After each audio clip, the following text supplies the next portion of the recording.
Hello everyone, आप लोग का बहुत बहुत स्वागत है स्टडी पॉइंट यूट्यूब चैनल पर। I welcome you all to study point. और आज के इस पर्टिकुलर वीडियो सेशन में हम लोग डिस्कस करने वाले हैं जर्नल स्टडीज़ यानी कि सामान्य अध्ययन के कुछ बहुत ही इंपॉर्टेंट 30 महत्वपूर्ण प्रश्न जो कि आपके आने वाले एग्जाम के लिए इंपॉर्टेंट है। वीडियो को पूरा देखिएगा। लास्ट में आपसे एक इंपॉर्टेंट क्वेश्चन पूछूंगी जिसका आंसर आपको कमेंट सेक्शन में देना होगा। डिस्कशन को स्टार्ट करने से पहले मैं आपको बता दूं कि मैथ्स और रीजनिंग के लिए एक अलग स्पेशल चैनल क्रिएट किया गया जिसका लिंक डिस्क्रिप्शन बॉक्स में, अगर आप चाहें तो उस चैनल को सब्सक्राइब कर सकते हैं। अगर किसी भी क्वेश्चन का आंसर आपको आता है तो उसका आंसर आप कमेंट सेक्शन में दे सकते हैं। प्लस अगर किसी क्वेश्चन में डाउट हो तो भी आप वो पूछ सकते हैं। तो चलिए हम लोग अपना आज का डिस्कशन स्टार्ट करते हैं। पहला क्वेश्चन है, मनुष्य के शरीर में टीबिया हड्डी कहाँ पाई जाती है? चार ऑप्शन आपके सामने दिया हुआ है, टांगों में, कान में, जांग में या हाथ में। तो टीबिया हड्डी पाई जाती है कहाँ पर? ये पाई जाती है टांगों में, ठीक है। और मनुष्य की सबसे छोटी हड्डी कहाँ पाई जाती है? कान में, ठीक है, स्टेपीज जिसका नाम है। नेक्स्ट क्वेश्चन है, मनुष्य में रक्तचाप किस ग्रंथि के द्वारा नियंत्रित होता है? तो ये नियंत्रित होता है किसके द्वारा? एड्रिनल के द्वारा, ठीक है। एड्रिनल ग्रंथि के द्वारा मनुष्य में रक्तचाप ये नियंत्रित होता है। ऑप्शन ए हो जाएगा हमारा करेक्ट आंसर। मानव शरीर में गुणसूत्र की संख्या कितनी होती है? आसान प्रश्न है और ये हो जाएगी कितनी? 46। मानव शरीर में ब्लड बैंक कहाँ पाया जाता है?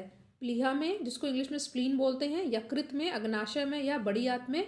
तो ब्लड बैंक कहाँ पाया जाता है? ये पाया जाता है प्लीहा में, ठीक है। ऑप्शन ए हो जाएगा हमारा करेक्ट आंसर। सभी क्वेश्चन इंपॉर्टेंट है, सभी 30 के 30 प्रश्न को आपको अच्छे से याद कर लेना है। मानव शरीर की सबसे छोटी ग्रंथि कौन सी है? ग्रंथि की बात हो रही है यहाँ पर, तो ये है पिट्यूटरी ग्रंथि, ठीक है। ऑप्शन बी हो जाएगा यहाँ पे हमारा सही आंसर। नेक्स्ट क्वेश्चन है, इंसुलिन की कमी से निम्नलिखित में से कौन सा रोग हो जाता है? चार ऑप्शन है, टाइफाइड, डायबिटीज, मलेरिया या टीबी। तो इस क्वेश्चन करेक्ट आंसर हो जाएगा इंसुलिन की कमी से जो रोग होता है ये है डायबिटीज। ऑप्शन बी हो जाएगा यहाँ पे हमारा सही आंसर। प्रश्न है आपके सामने, किस वैज्ञानिक ने हाइड्रोजन की खोज की थी? हाइड्रोजन का सिंबल एच होता है, जिसकी खोज किसने की थी? जिसकी खोज की थी हेनरी कैवेंडिश ने। तो ऑप्शन ए हो जाएगा यहाँ पे हमारा करेक्ट आंसर। नेक्स्ट क्वेश्चन है, मानव शरीर में सबसे ज़्यादा पाया जाने वाला तत्व कौन सा है? तो सबसे ज़्यादा जो तत्व पाया जाता है ये है ऑक्सीजन, ओ है इसका सिंबल। परमाणु बम किस प्रक्रिया पर आधारित है? आसान प्रश्न है, चार ऑप्शन आपके सामने दिया हुआ है, नाभिकीय संलयन, नाभिकीय विखंडन, नाभिकीय अभिक्रिया या इनमें से कोई नहीं। तो परमाणु बम जिस प्रक्रिया पर आधारित है वो है क्या? नाभिकीय विखंडन, ठीक है। ऑप्शन बी हो जाएगा यहाँ पे हमारा सही आंसर। नेक्स्ट क्वेश्चन है, निम्नलिखित में से कौन सी समिति सबसे बड़ी संसदीय समिति है? तो ये है कौन सी? प्राक्कलन समिति। ऑप्शन डी हो जाएगा यहाँ पे हमारा करेक्ट आंसर। नेक्स्ट क्वेश्चन है, संविधान के अंतर्गत उच्चतम न्यायालय से वृद्धि के प्रश्न पर राय लेने का अधिकार किसको है? तो यह है किसको अधिकार? राष्ट्रपति को, ठीक है। ऑप्शन बी हो जाएगा यहाँ पे हमारा करेक्ट आंसर। बाल श्रम का संबंध किस अनुच्छेद से है? किस आर्टिकल से है? चाइल्ड लेबर का रिलेशन। तो इस क्वेश्चन करेक्ट आंसर होगा आर्टिकल 24, अनुच्छेद 24 में बताया गया है। लोक लेखा समिति की रिपोर्ट प्रस्तुत की जाती है लोकसभा में, राज्यसभा में, विधानसभा में या विधान परिषद में। तो लोक लेखा समिति की रिपोर्ट प्रस्तुत की जाती है कहाँ पर? लोकसभा में। ऑप्शन ए हो जाएगा यहाँ पे हमारा सही answer. Our next question is, किस समिति की अनुशंसा पर देश में पंचायती राज लागू किया गया? आसान प्रश्न भी, और इस क्वेश्चन का करेक्ट आंसर जाएगा बलवंत राय मेहता समिति। That is why option A is our correct answer. Next question है, किसके अंतर्गत 6 से 14 वर्ष तक की आयु के बच्चों को शिक्षा अनिवार्य है? मूल अधिकार, राज्य के नीति निर्देशक तत्व, मूल कर्तव्य या प्रस्तावना।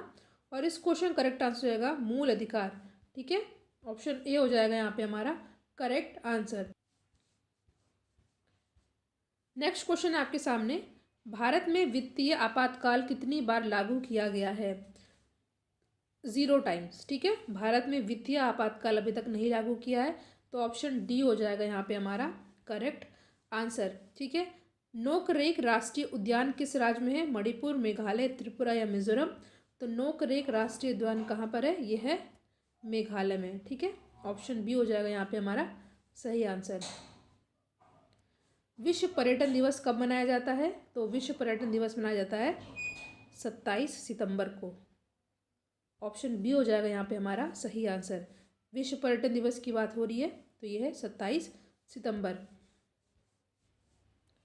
भारत का सबसे बड़ा नेशनल पार्क कौन सा है? तो ये है हेमिस नेशनल पार्क। ठीक है, ऑप्शन ए हो जाएगा हमारा करेक्ट आंसर। नेक्स्ट क्वेश्चन है पर्यावरण संरक्षण अधिनियम कब लागू हुआ? 1983 में, 1984 में, 1985 या 1986 में? तो पर्यावरण संरक्षण अधिनियम लागू हुआ था कब? 1986 में। ऑप्शन डी हो जाएगा यहाँ पे हमारा करेक्ट आंसर। देखिए, वीडियो को लाइक आप लोग ज़रूर कीजिएगा। इससे पहले जीके और करंट अफेयर के 3 वीडियो इंपॉर्टेंट चैनल पर ऑलरेडी अपलोडेड है, जिसका लिंक डिस्क्रिप्शन बॉक्स में है। उन वीडियोज़ को आप ज़रूर देखिएगा, उसमें भी इंपॉर्टेंट जीके और करंट अफेयर के क्वेश्चन को डिस्कस किया गया है। प्लस मैथ्स, रीजनिंग और साइंस की प्लेलिस्ट बनी हुई है, तो आप उन वीडियोज़ को भी ज़रूर से ज़रूर दिखेगा। वीडियो को ज़्यादा से ज़्यादा शेयर कीजिएगा।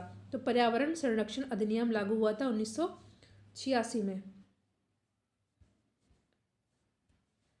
महावीर ने जान संघ की स्थापना कहाँ की थी?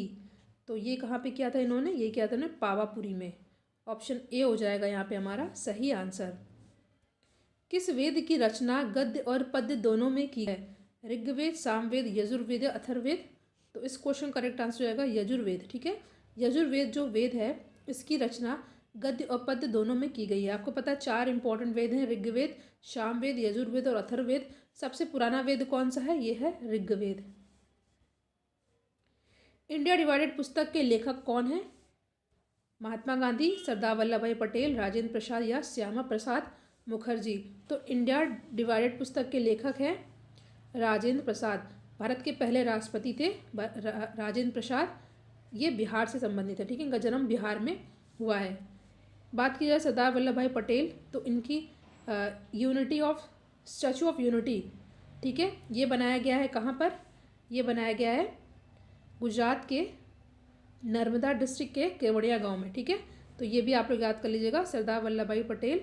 ठीक है, और राजेंद्र प्रसाद, इन्होंने बुक लिखी थी इंडिया डिवाइडेड। ठीक है, बिहार से रिलेटेड थे, बिहार में जन्म हुआ था राजेंद्र प्रसाद का। गुप्त काल के किस शासक को कविराज कहा गया? तो ये कहा गया किसको? समुद्रगुप्त को। ऑप्शन बी हो जाएगा यहाँ पे हमारा करेक्ट आंसर। इंपॉर्टेंट क्वेश्चन है, पहला समुद्री संग्रहालय कहाँ उद्घाटन किया जाएगा? क्योंकि ये पहला समुद्री संग्रहालय है तो आपको पता है क्वेश्चन बहुत इंपॉर्टेंट हो जाता है। तो इसका उद्घाटन कहाँ पर किया जाएगा? लोथल, जो कि ये है कहाँ पर? ये है गुजरात में। ठीक है, गुजरात में है। Option C is our correct answer. Kolar स्वर्ण खदान कहाँ स्थित है? केरल, कर्नाटक, पुदुचेरी या मध्य प्रदेश? तो कोलार स्वर्ण खदान कहाँ पर स्थित है? तो ये है कर्नाटक में। ठीक है, बेंगलुरु यहाँ की राजधानी, केरल की राजधानी है तिरुवनंतपुरम, मध्य प्रदेश की है भोपाल। पुदुचेरी की कैपिटल क्या है? कमेंट सेक्शन में ज़रूर बताइएगा आप लोग। फिरोज़ाबाद किसके लिए प्रसिद्ध है? तो ये प्रसिद्ध है कांच की चूड़ियों के लिए। बहुत इंपॉर्टेंट क्वेश्चन है, कई बार ये पूछा भी गया है। फिरोज़ाबाद किसके लिए प्रसिद्ध है? कांच की चूड़ियों के लिए। और बात की जाए चमड़ा उद्योग, तो कानपुर और आगरा। नेक्स्ट क्वेश्चन, हाल ही में पहला हेल्थ एटीएम कहाँ लॉन्च किया गया? ठीक है, हेल्थ एटीएम की बात हो रही है क्योंकि पहला हेल्थ एटीएम है, तो क्वेश्चन अपने आप में इंपॉर्टेंट हो जाता है। 4 ऑप्शन है, लखनऊ, विशाखापट्टनम, तिरुवनंतपुरम या दिल्ली। तो पहला हेल्थ एटीएम लॉन्च किया गया है कहाँ पर? लखनऊ में। पूरा वीडियो देखिएगा, लास्ट में आपसे एक इंपॉर्टेंट क्वेश्चन पूछूंगी। ऑप्शन ए हो जाएगा यहाँ पे हमारा सही आंसर। नेक्स्ट क्वेश्चन है, हाल ही में इंडिया जापान 2+2 वार्ता का आयोजन कहाँ पर किया गया? तो ये कहाँ पर किया गया है? यह किया गया दिल्ली में, भारत की राजधानी दिल्ली में। इंडिया एंड जापान 2+2 वार्ता का आयोजन किया गया। जापान की कैपिटल टोक्यो। मैंने कहा था लास्ट क्वेश्चन आपसे पूछूंगी जिसका आंसर आपको कमेंट सेक्शन में देना है। क्वेश्चन है, हाल ही में केयर फॉर यू ऐप किसके द्वारा डेवलप किया गया है? IIT गुवाहाटी, खड़गपुर, IIT गांधीनगर या IIT बॉम्बे? इस क्वेश्चन का आंसर आपको कमेंट सेक्शन में जरूर दीजिएगा। वीडियो को लाइक एंड शेयर ज़रूर कीजिएगा, प्लस जो चैनल क्रिएट किया गया है मैथ्स और रीजनिंग के लिए उसको भी सब्सक्राइब ज़रूर करिएगा। Thank you.